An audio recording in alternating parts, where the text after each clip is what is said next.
Imam Asy-Syafi'i rahimahullah ini luar biasa. Beliau meninggal juga karena sebab satu penyakit. Beliau meninggal pada usia berapa tahun? 54 tahun. Beliau dijenguk oleh muridnya yang bernama Imam Al-Muzani rahimahullahu ta'ala. Di satu pagi dijenguk, Imam Al-Muzani berkata kepada gurunya, "Kaifa asbahta?" Bagaimana keadaan engkau wahai guruku, wahai guru kami?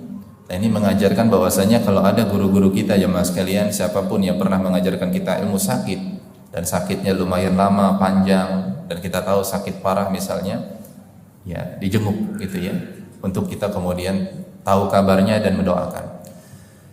Tapi luar biasa jawaban Imam Asy-Syafi'i rahimahullah. Beliau mengatakan asbahtu minad dunya rahilan. Dengan tenangnya dalam kondisi sakit yang itu menjadi sakratul maut beliau. Asbahtu minad dunya rahilan wa li ikhwani mufariqan wa li su'i amali mulaqiyan wa 'ala Allahi waridan. Kata Imam Asy-Syafi'i rahimahullah, keadaanku hari ini wahai Al-Muzani, aku dalam keadaan bahwa sebentar lagi aku akan meninggalkan dunia. Kemudian juga akan meninggalkan kawan-kawanku, saudara-saudaraku. Sedangkan amal-amal burukku sebentar lagi akan ditampakkan di hadapan Allah Subhanahu wa taala. Serta Al-Muzani, ketahuilah bahwasanya aku akan menghadap Allah. Wa ma adri ruhi tasiru ila jannatin fa uhanniha am ila narin fa u'azziha. Aku tidak tahu apakah rohku ini nanti akan dibawa menuju surga sehingga aku bisa mendapatkan ucapan selamat, atau justru rohku akan dibawa ke neraka lalu aku akan bertakziah untuknya. Kemudian kita kenal beliau adalah salah seorang ulama yang pandai bersyair jemaah sekalian. Beliau mengatakan walamma qasa qalbi wa daqat madahibi ja'altu ar-raja minni li afwika sullama.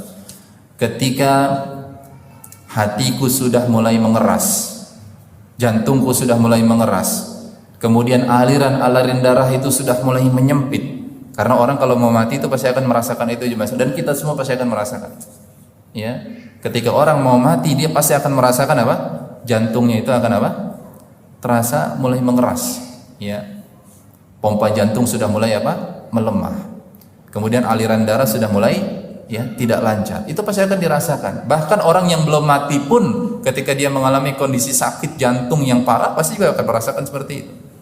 Maka Imam Asy-Syafi'i mengatakan demikian. Lalu kemudian aku jadikanlah pengharapanku hanya kepada Allah untuk mendapatkan ampunannya yang maha luas. Kemudian beliau melanjutkan ta'azamani dzambi, tapi aku merasa dosaku sangat besar. Bayangkan jemaah sekalian, ini seorang ulama loh, yang kita tahu kemuliaan beliau begitu luar biasa, ketakwaannya begitu luar biasa, tapi beliau masih mengatakan sebelum menutup hidupnya, ta'azamani dzambi, betapa besar dosaku di hadapan Allah. Padahal apa sih dosanya Imam Syafi'i yang kita ketahui jemaah sekalian? Ada enggak Imam Syafi'i kita tahu beliau pernah melakukan satu perbuatan dosa besar? Enggak, tapi beliau masih mengatakan ta'azamani dzambi. Ini mengajarkan, kata para ulama, betapa tawadunya Imam Asy-Syafi'i rahimahullah, dan juga para ulama kita yang lainnya. Menjelang mati masih menyadari dirinya penuh dosa. Bagaimana dengan kita yang belum tentu semulia Imam Syafi'i, bahkan kita jauh sekali dari kemuliaan Imam Asy-Syafi'i.